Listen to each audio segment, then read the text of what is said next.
Yo, salute, peace and life, family. It's your boy Pimp Black. You already know Donald Trump best friend.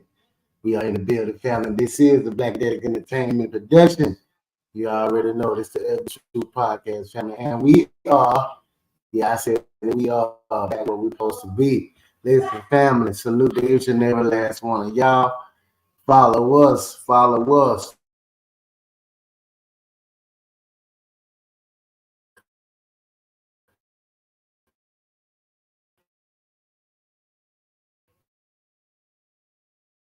Search the Ugly Truth Seekers Instagram. Though I'll get y'all in a second. It's the Blackadelic Entertainment underscore the Ugly Truth Seekers. But that's where we used to be God Sunday, but belongs to the NFL. So how y'all doing on the NFL Sunday? Hope everybody doing well. I ain't checking on the scores on the NFL yet. But yeah, man, y'all hear all the noise going on behind me. Y'all hear all that banging and clacking? That's the missus, y'all. That's the business going on up there. However, y'all, but we gonna shoot through it. we gonna shoot through it and we gonna report the best. Listen, y'all. Family.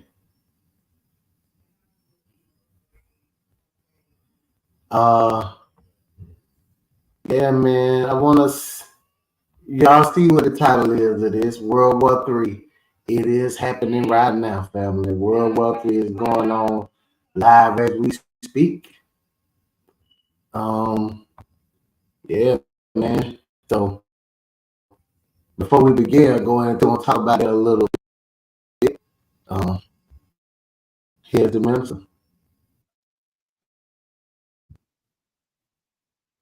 That run America, run the government, run the world, own the banks, own the means of communication. They are my enemies. But as sure as I'm alive,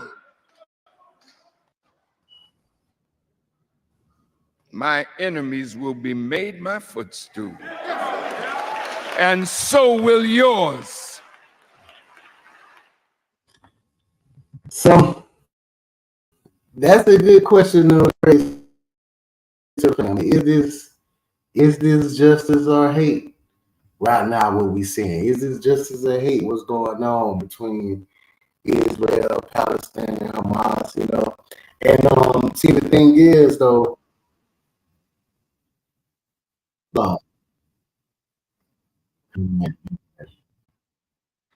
So, but yeah, sorry about that. I don't know if y'all heard that audio, but next video started playing. But we got to really look at what's going on with Israel and Hamas, and a lot of us, we're blinded by what's going on.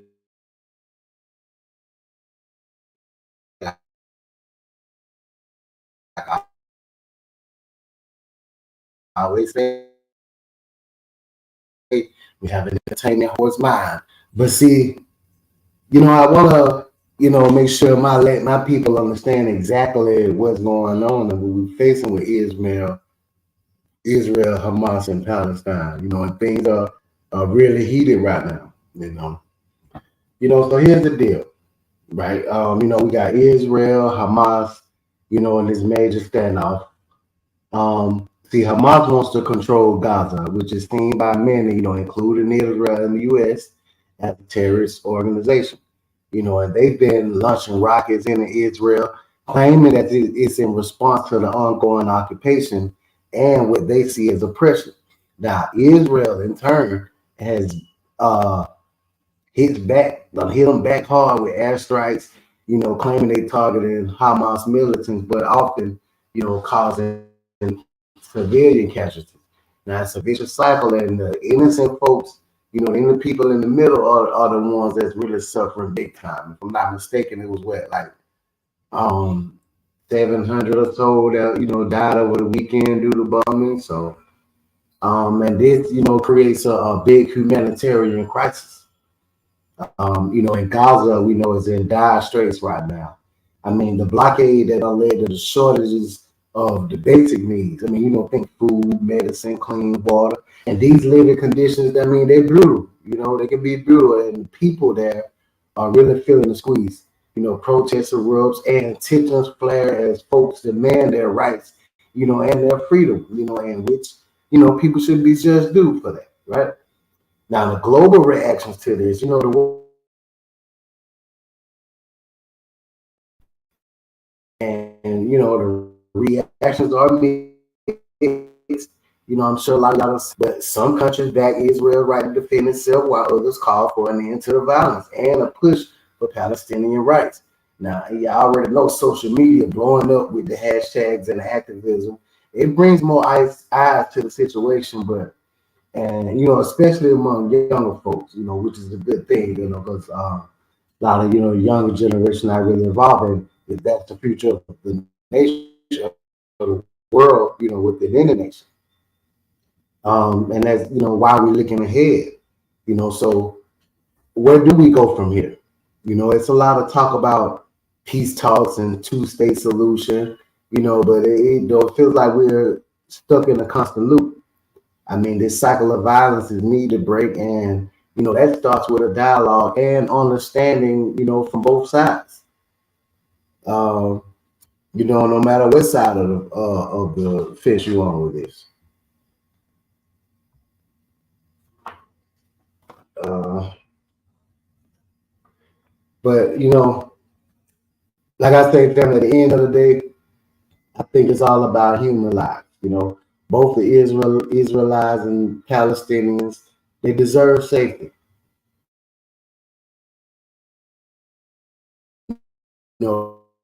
A future where they can thrive. I mean, we need to keep it coming for everyone that's involved.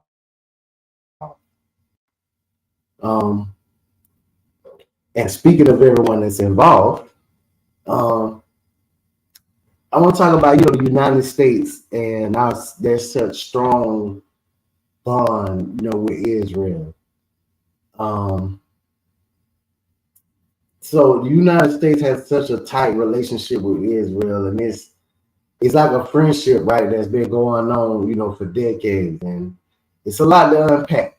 You know, So, I mean, even going back, they historical homies. You know what I mean? I call them historical homies. So you got to go back to the 1940s, like 47 if I'm not mistaken. Now, this is after World War II, and the horrors of the Holocaust.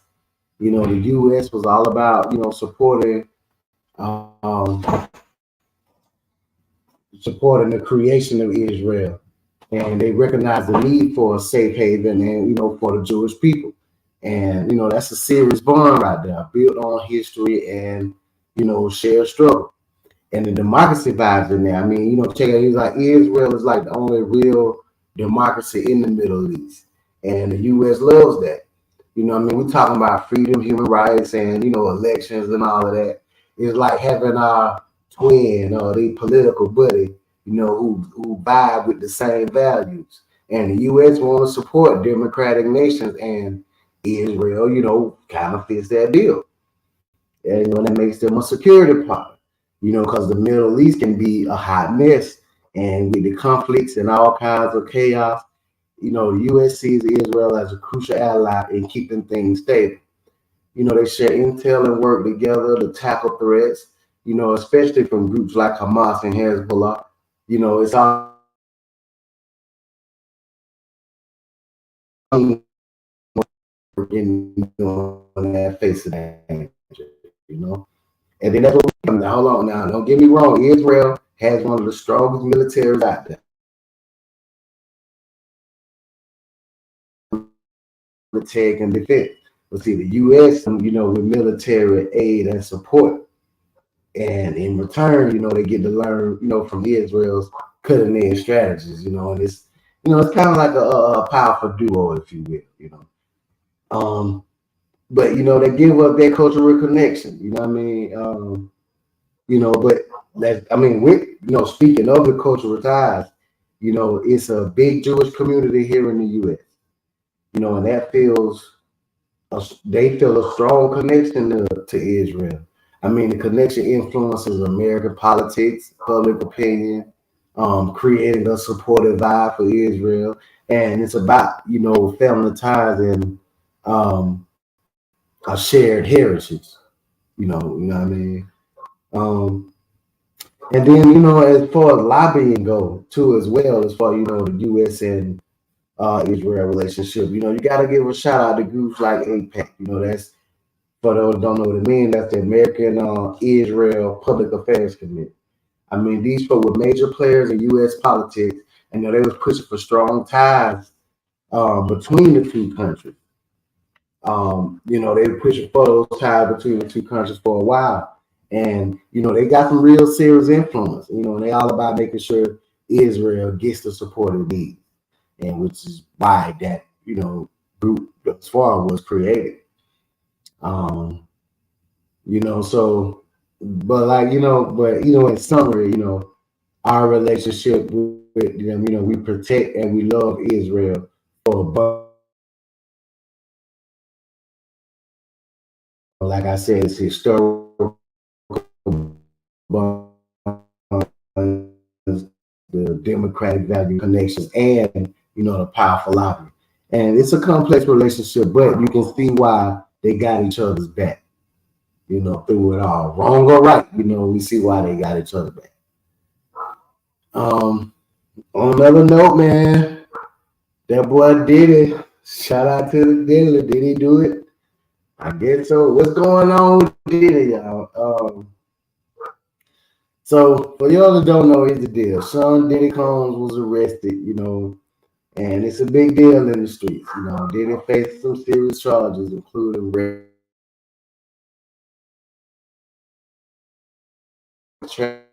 trafficking. Man, it ain't just a little hiccup. I mean, this is major. This is real major, family. People are talking, and the media all over it. Um, I mean, look, y'all, Diddy gonna need a solid legal team to get him out of this mess. And I guess the court dates will be leading around the corner, and more cases that accusers coming out every week. And the man, he just gotta figure out a way to keep his head down while the drama unfolds. But right now, it's gonna be about damage control, for his team, and if at all possible, keeping his business and his brand intact, while they're dealing with these allegations. Plus, anybody that's close to Diddy and y'all that was involved in the freak off in the parties, your friends, your associates, they might be a little bit worried, man, because look, if they involved or got any kind of info on this, they better either turn themselves in, call somebody, or they're gonna find themselves in the same hot seat with the man.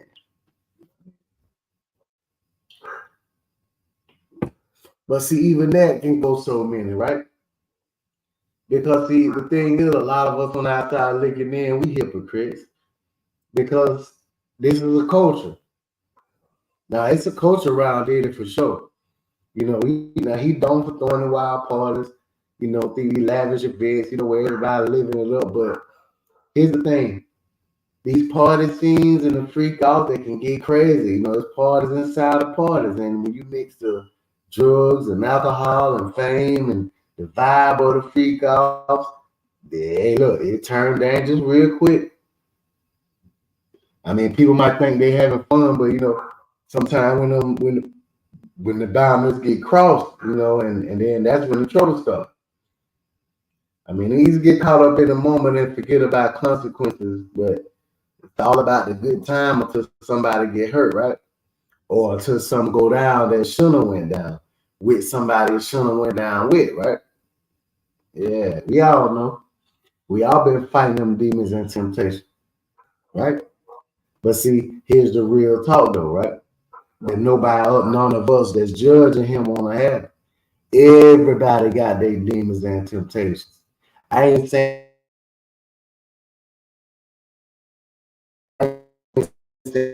nothing to man right. I'm not saying he's just.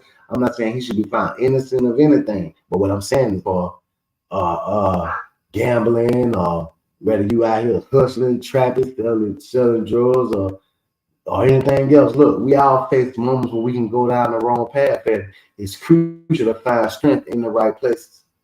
If you're feeling them temptations, look, remember, family,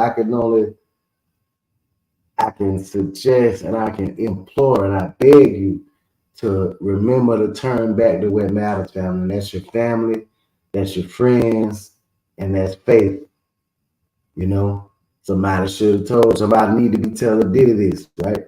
Because finding your way back to God, my boy, it can be the only powerful move you got right now.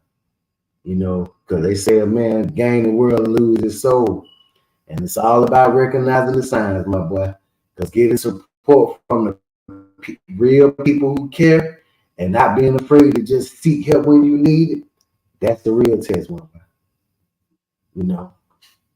So I want everybody, if you hear you listening to the sound of my voice, I want everybody to hold your hand, right? Hold your hand, even if you sitting down praying, did it, you listen, hold your hand, my boy. You know what I mean? It don't take that hand. You got the hand. This is God's hand right here. Your right hand. Hold your right hand. No, that's God's hand. It don't take that hand, man, to come back and defeat the devil, right? Each finger, each finger gives you a principle, right? One is stay grounded. Surround yourself with positive influence. Get rid of toxic people who can constantly drag you down. Again, one is stay grounded. Surround yourself with positive influence. You know what I mean? You can get rid of toxic people that try to drag you down. Number two, find your tribe who's like you after you get rid of the toxic people. Hang out with folks who uplift you and share your values. You don't need negativity in your life. So stay grounded and find your tribe. One hand go watch the other. Right? Three, pray and reflect, family. Look, God is the greatest. This really should have been number one. Take time to connect with your faith. Whether you're through prayer, meditation, or just quiet moments, find that spiritual guidance, man. That's going that spiritual grounding, if you will. That way going that only thing that sustains any warrior out here. Four, seek help. If you're struggling, don't hesitate to reach out for support. You can't do this alone out here, y'all. So talk to your friends, talk to your family or a counselor or anybody that can guide or assist you. So again, one is stay grounded. Number two is find your tribe. Number three is pray and reflect. Number four is to seek help. And of course, the last finger, number five, is stay busy, family. If you fill your time with habits and activities that bring you the joy and keep you away from temptation, come on, man. Like what you got to worry about? Now picture that. It's the hand in God, like, right? And I always say, now I'm using this to never just say, talk about the mark of the beast, right? And the mark of the beast is on your forehead and on the hands. It ain't necessarily mean literally a mark that you're gonna get on your body. It means the way you think and the way you act, and the deeds you do, the way you think and the way and the things that you do. So picture this, if you will, family. We'll be using that scenario, right? I'm gonna give you something to think about. Think of this: 5 ways to turn away from your evil ways and reconnect with our Creator, man.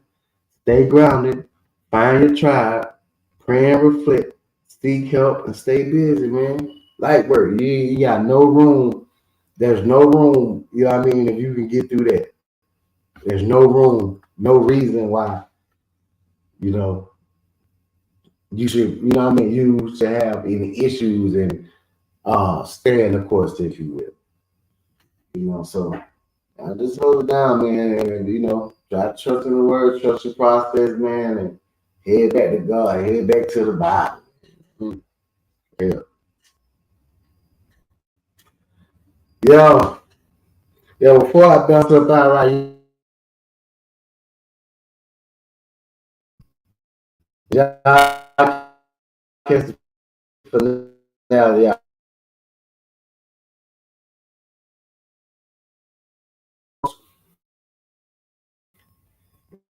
And family, gotta say it's been a wild ride. It was all on the edge of our seat. And, we gotta give some serious prop to everybody involved for holding us down for this long. So salute to the cast, we gotta give a huge round of applause for my boy, my guy, Michael Randy Jr. himself. He killed it as Tariq St. Patrick. And his character been was carrying the weight of the family legacy, since goes past, and then making some major moves. So salute to Tariq, man, been doing your thing, bro. But he ain't stopped the queen of R&B. I think she's the queen of R&B, right? Mary J. Blige,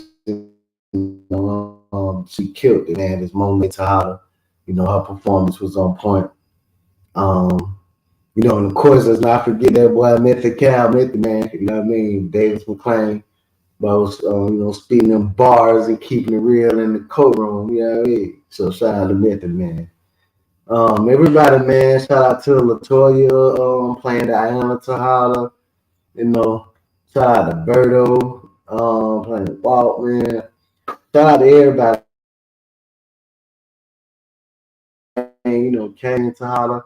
Everybody did an amazing job, man. Shout out that boy Johnny Paulo, who played Braden. He been really standing out, and he added that real comic relief, while being that ride or die for Tariq. So salute to everybody, man, and big ups to the whole crew. For making the show what it was. You know what I mean? And of course, props to the God 50 Cent, who I always said in quite a few episodes been a major inspiration in what I got going on. Him and Courtney Kemp, you know what I mean? So they just legends behind the scene, 50 Cent and Courtney, y'all. They too have been absolute trailblazers, crafting this incredible power universe that kept us hooked for over a decade, man. So from the original Power all the way. I still watch the original Power to this day, fam. You know what I mean? But you know, y'all built the whole empire of must see TV. And my side, my boy, Fitty, your hustle is unmatched, my boy. And you brought that raw authenticity to the game. And Courtney, of course, your writing done been taking us on this emotional roller coaster. And your vision created with the universe. We can't get enough of that, man. So again, salute to y'all. And y'all already know, y'all, if everybody saw the ending of it, it's coming back. They've been saying it was the last season, but nah, you don't end no season like this, like that, man. I'm great as up, man. We're gonna do our thing and we're gonna tap back on in. But salute to every last one of y'all, man. And that is the ugly truth.